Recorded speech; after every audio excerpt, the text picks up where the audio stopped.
फजल रहमान साहब बड़े गिले शिकवे कर रहे हैं, कहते पीडीएम मैंने बनाई, मुलाकातें नवाज शरीफ और जरदारी कर रहे हैं, मुझे एतमाद में भी नहीं लिया, मुझसे कोई बात करनी चाहिए थी। मौलाना फजल रहमान साहब को गिले शिकवे करने चाहिए। गिले शिकवे तो बनते ने, ਜ਼ਾਹਰੀ बात है जो इमरान खान हटाना से सारे इकट्ठे सी हैं ते सारे इकट्ठे हो गए हुण पाटन के लड़ना ते आपस मरना ही इन्होंने भी, इन्होंने की करना है। नहीं तो मौलाना साहब का गुस्सा ठंडा कैसे हो सकता है? सर एक तो पेट्रोल है, एक डीजल है, ठीक है। उन्होंने डीजल संघाया जे तो कुछ ना कुछ सबर पहनगे ना, उनको साइड पे कर दिया और मीटिंग ये उनको छोड़ दिया मरियम नवाज के पास।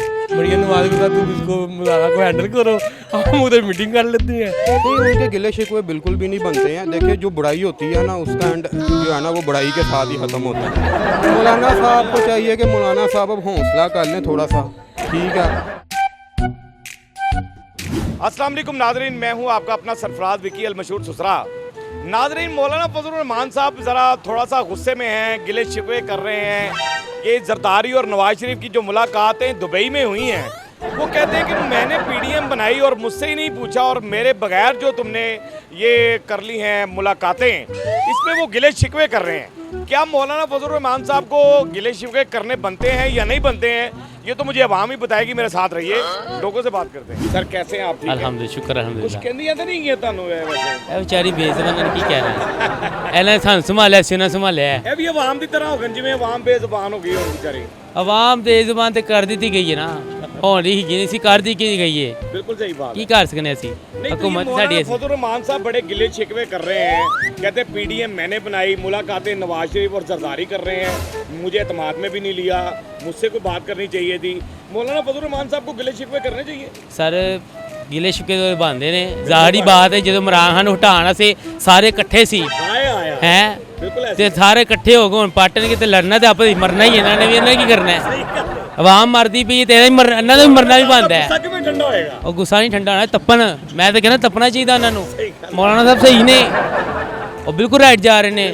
और हुण देखो ना पीपल पार्टी कितों आ गई, हुण पीपल पार्टी भी आ गई, नवाज शरीफ भी आ गया, सारे आएंगे, ठीक है। हुण मतलब कर्जे ते चढ़ गए फिर वो सही गिले कर्जा हटाना नहीं इन्होंने, तो गिले शिकवे सही कर रहे हैं ना। ਮੈਨੂੰ ਤਾਂ ਪੁੱਛੋ, ਉਹਨੂੰ ਵੀ ਤਾਂ ਛੇੜ ਦਿਓ, ਉਹਨੂੰ ਵਿਚਾਰੇ ਨੂੰ ਕੀ ਤਰਪਾਈ ਜਾਂਦੇ ਹੋ। ਉਹਨੂੰ ਜਿਹੜਾ ਅੰਦਰ ਤਰਪਾਉਂਦਾ ਤਰਪਾਉਂਦਾ ਸਾਰੀ ਗੱਲ ਤਰਪਦਾ ਵਿਚਾਰਾ, ਉਹ ਪਗੜੀ ਪਾ ਕੇ ਕਿੱਥੇ ਜਾਵੇ। नहीं तो मौलाना साहब का गुस्सा ठंडा कैसे हो सकता है? ਸਰ ਇੱਕ ਤੇ ਪੈਟਰੋਲ ਹੈ, ਇੱਕ ਡੀਜ਼ਲ ਹੈ, ਠੀਕ ਹੈ। ਉਹਨਾਂ ਡੀਜ਼ਲ ਸੰਘਾਇਆ ਜੇ तो कुछ ना कुछ सबर पहनगे, क्योंकि डीजल जो डीजल सुंघने वालों स्माइल आती है। एक फीम पींदा, एक चरस पींदा, एक पाउडर पींदा, डीजल पींदे ने मौलाना साहब ने ना डीजल। तो भैन उन्होंने दी मोटरवे तो स्पीड फड़ी नहीं जा सकती, इन्नी स्पीड मोटरवे तो ना डीजल सुंघने दे नाल। एक पैगाम दे दे मौलाना साहब को। मैं क्या मौलाना साहब तुसी बिल्कुल राइट हो, यकीन करो सारे जने एक ही हो, टोटल ਤੁਹਾਨੂੰ ਵਿੱਚ ਪਾ ਕੇ ਗਏ ਆ। नवाज शरीफ, जरदारी, पीपल पार्टी की, नून लीग की, जरा मर्जी हर बंदा को जाइए, ऐसे यही कहेंगे तानु सलाम है। सर मुझे ये बताइएगा, मौलाना फजल रहमान साहब अब बड़े गिले शिकवे कर रहे हैं, पीडीएम तो इन्होंने बनाई थी, अब वो गिले शिकवे कर रहे हैं कि यार ना आपने मुझे एतमाद में लिया। ये जरदारी नवाज शरीफ जो मुलाकात दुबई में हुई है, उस मुलाकात पे ना मौलाना साहब गुस्से में भी हैं और गिले शिकवे बहुत कर रहे हैं। क्या उनके बनते हैं गिले शिकवे करने? अब मौलाना फजल रहमान वो एक टीम का जो रेलू कट्टा होता है ना, तीसरा 12वां खिलाड़ी, बेसिकली ये वो है। असल बात इसको आगे लगा के ना पीडीएम का सरबराह बना के और सारे अंदर खाते वो गेम अपनी डाल रहे हैं। इकट्ठी हुई पार्टी भी इसीलिए इकट्ठी हुई हैं, इसको सिर्फ लॉलीपॉप दे दिया कि तुम्हें सदर बना देंगे। ना वो सदर उतार सकते हैं, ना ये बन सकता है, ना इनके पास दो तहा अक्सरियत है, ना वो उसको उतारेंगे। इनको पता था वो उतरना नहीं है, ना इसने बनना है, उसको उतारेंगे तो ये बनेगा।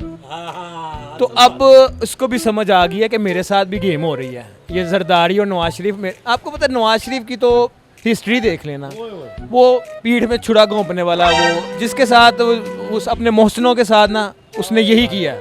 क्या बात? जब से वो सियासत में आया ना, अपने मोहसिन के साथ कभी नहीं गलत करना, गलत नहीं करना चाहिए। फिर ये वोट को इज्जत देने का नारा बूट से बूट को इज्जत देने तक आके ख़त्म हुआ।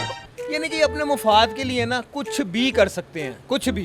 अब उसको भी अकल आनी चाहिए, उसको भी देखना चाहिए कि उन्होंने इसके साथ क्या किया। बेसिकली उन्होंने अपने केस ख़त्म करने थे, आज देख लें वो सारे नून लीग वाले बेटे बाप सारे रिलैक्स हो गए, केस ख़त्म हो गए हैं। इसके हाथ में क्या आया छनकना, वो कहता है मेरे साथ इन्होंने किया क्या, मुझे आगे लगा के और ये खुद सारे फ़ायदे ये खुद ले गए हैं। उनको एक वजारत दे दी बेटे को, हैं एक समधी को बना दिया, गवर्नर बना दिया, बस उसको चुप करवा दिया। क्या पैगाम है मौलाना फजल रहमान साहब? मौलाना को क्या पैगाम दें, ये किसी थाली का चट्टू बट्टा तो है नहीं है। आज किधर है कल किधर है, ये जिधर हवा देखता उधर हो जाता है। लेकिन कहने का मकसद है कोई नहीं, आप सब सब्र करें, इंशाल्लाह खान साहब आने वाले हैं और फिर देखिए उसके बाद आपके साथ क्या होता है। जरदारी और मियां साहब की मुलाकात जो दुबई में हुई है, उस पे ना मौलाना फजल रहमान साहब गुस्से में भी हैं और गिले शिकवे भी कर रहे हैं कि मुझे आपने एतमाद में नहीं लिया, कौन सी आप मीटिंगें करते फिर रहे हैं मेरे बगैर, कि पीडीएम तो मैंने बनाई और मेरे बगैर ही तुम जाके मीटिंगें करते फिर रहे हो।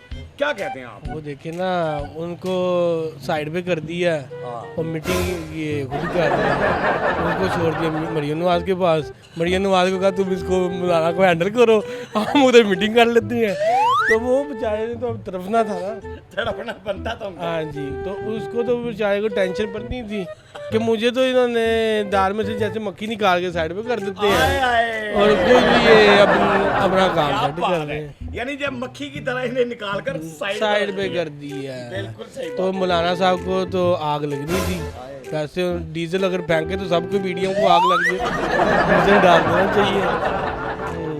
बात ये है, क्या पैगाम है मौलाना फजल रहमान साहब? मौलाना साहब को यही कहना चाह रहे हैं कि प्लीज़ आप हमारी आवाम के लिए हमारे लिए कुछ करें, आप लोग प्लीज़ साइड पे हो जाएं, कोई इंसान को आने दें जो हमारे बारे में सोचे, जो हमारे बारे में सोचे, ऐसे इंसान को आने। क्या कहते हैं मौलाना फजल रहमान साहब बड़े गिले शिकवे कर रहे हैं कि जरदारी और नवाज शरीफ की मुलाकात दुबई में हुई, पीपल्स पार्टी और नून लीग की मुलाकातें हो रही हैं, पीडीएम मैंने बनाई और मेरे बगैर ही मुझे एतमाद में भी नहीं आपने मुलाकातें कर ली।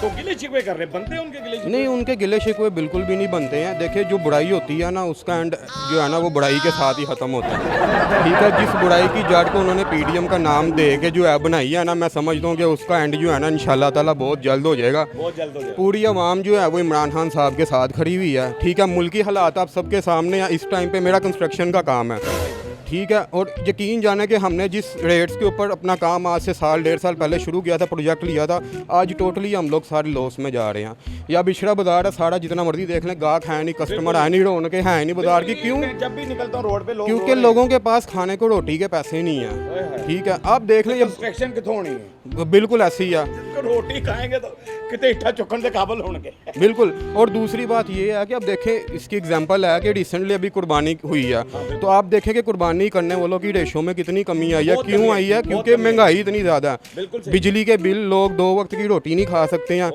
तो आप खुद ही देख लें, अंदाज़ा कर लें कि क्या मामला आता है। बड़ा ज़ोर से धड़क रहा है, बहुत ज़ोर से धड़क रहा है। यकीन करो, मैं यही कहता हूँ कि मैं यही अपने इदारों को भी कहना चाहता हूँ, मैं यही अपने जितने भी पॉलिटिकल जितने भी पार्टीज हैं उनको कहना चाहता हूँ, सरबराहान को, कि प्लीज़ आप फ्री एंड फेयर इलेक्शन करवा लें। जो जीतेगा, जिसकी मकबूलियत होगी वो जीत जाएगा। अवामी फैसला। कुछ मैसेज देंगे कि गिला शिकवा करना चाहिए, सब्र करना चाहिए। मौलाना साहब को चाहिए कि मौलाना साहब अब हौसला कर लें थोड़ा सा। ठीक है, लस्सी तो उन्होंने बड़े अरबों रुपये की लस्सी पी के गए हुए हैं, अब वो लस्सी उनको तंग आ रही है। ठीक है, उनको मैं यही कहूँगा कि मौलाना साहब थोड़ी हिम्मत और हौसला रखें। ठीक है, लिहाजा और इसके अलावा मेरा कोई हिम्मत और हौसला रखें जी। बहरहाल जी, हिम्मत और हौसला रखें। मौलाना साहब, आपने लोगों के कमेंट सुन लिए हैं, आपको सब्र करना चाहिए। ये मुलाकातें हुई हैं, जिस तरह भी हुई हैं, हमें इससे कोई लेना देना नहीं है। हमें तो वो चाहिए कि जो मुल्क के लिए बेहतर हो। सबसे पहले पाकिस्तान और बाद में हर चीज़, बाद में सब चीज़ें। बहरहाल हमारा काम होता है आपको हंसाना, आपके चेहरे के आंसू चुराना। हंसते रहे, मुस्कुराते रहे, हंसी वाली ज़िंदगी गुजारें। कभी किसी की दिल आज़ारी मत कीजिएगा। इज्जत दें, इज्जत लें, मोहब्बत बांटें और मोहब्बत हासिल करें। और परवरदिगार पर यकीन रखें, क्योंकि सब ताकतें मेरे रब के अंदर हैं और वही सब कुछ कर सकता है। बेशक वही सब कुछ कर सकता है। बेशक ये वही है। मस्के चैनल को सब्सक्राइब करते रहें, लाइक करते रहें, कमेंट्स करते रहें और घंटी दबाना मत भूलिएगा, क्योंकि ससुरा आपके साथ है, क्योंकि ससुरा आपके साथ है।